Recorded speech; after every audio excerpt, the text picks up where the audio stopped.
అస్సలాము అలైకుం, నమస్కారం. ఈరోజు ముస్లిం ఐక్యవేదిక కమిటీ ద్వారా ఒక మీటింగ్ ఏర్పాటు చేసినాము. మెయిన్ ఏమంటే కొంతమంది దాంట్లో ముస్లిం ఐక్యవేదికలో చేరారు. చాలా సంతోషంగా ఉంది.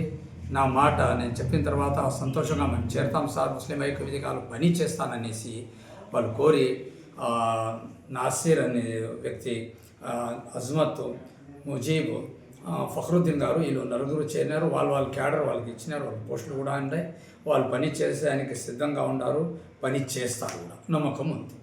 రెండో విషయం ఏమంటే మన ముస్లిం ఐక్యవేదిక మన సూచనలు ఏమంటే మనం ముందు తీసుకొని పోవాలా. పార్టీకి ముస్లిం ఐక్యవేదిక ముందు తీసుకొని పోయి మన హక్కులు, మైనారిటీస్ హక్కులు ఏమేమి ఉన్నాయి, ఏం సాధించాలా. ఇప్పుడు ఉండే గవర్నమెంటు మైనారిటీస్తో బాగా ఉపయోగించుకుంటూ ఉంది, ఓట్లతో ఉపయోగించుకుంటూ ఉంది. బట్ మనం మైనారిటీస్ హక్కులు ఇచ్చేదానికి చాలా వెనక ఉంది.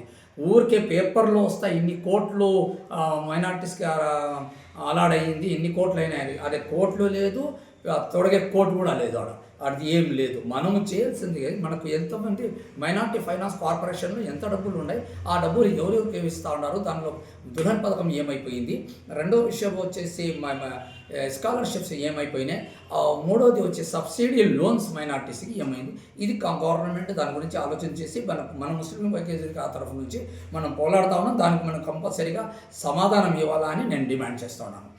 మూడోది వచ్చేసి ఇంకా ఈ పొద్దు నిన్నటి నుంచి మన పఠాన్ గారికి ఉర్దూ అకాడమీ వైస్ చైర్మన్గా అలాట్ చేసినారు. హ్యాపీ, ఆయనకి నేను శుభాకాంక్షలు తెలుపుతూ నేను చెప్పడం ఏమంటే ఉర్దూ అకాడమీ నుంచి ఏమేమి పని చేయాలా, ఏం చేయాలా, ఒట్టి ముషాయరాలు చేసి ఒక సెమినార్ చేసి కవి సమ్మేళనం చేస్తే అది డెవలప్ కాదు.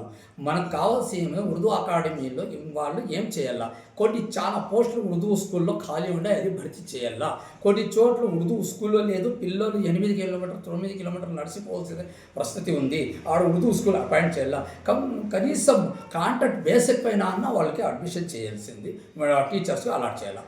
మూడోది వచ్చేసి ఉర్దూ బోర్డ్స్ ప్రతి బస్సుల పైన, ప్రతి గవర్నమెంట్ ఆఫీసుల పైన ఉర్దూలో బోర్డ్స్ ఇంతకుముందు చెప్పినాను, 2-3 కూడా ప్రెస్ మీట్ పెట్టినాను. అది కంపల్సరీగా చేయాలని నేను పఠాన్ గారికి నేను నమస్కరించి నేను చెప్తున్నాను. దీనిపైన ఖచ్చితంగా మీకు 2 ఇయర్స్ మీకు పీరియడ్ ఉంది. ఆ 2 ఇయర్స్ పీరియడ్లో ఇది పూర్తి చేయాలని కోరుకుంటూ మనకు మైనారిటీస్ ఏమేమి హక్కులు ఉన్నాయి అది ఖచ్చితంగా చేయాలని చైర్మన్ మన షిబ్లీ గారినో, వైస్ చైర్మన్ మన ప్రధాన్ గారిని అంటున్నాను. ఇది కంపల్సరీ చేసి ముస్లిమ్స్ గురించి, మైనారిటీస్ గురించి ముందుకు వస్తారని నేను ఒక ఓపిక పెట్టి మీకు నేను ఈ విషయం తెలుపుతా ఉన్నాను.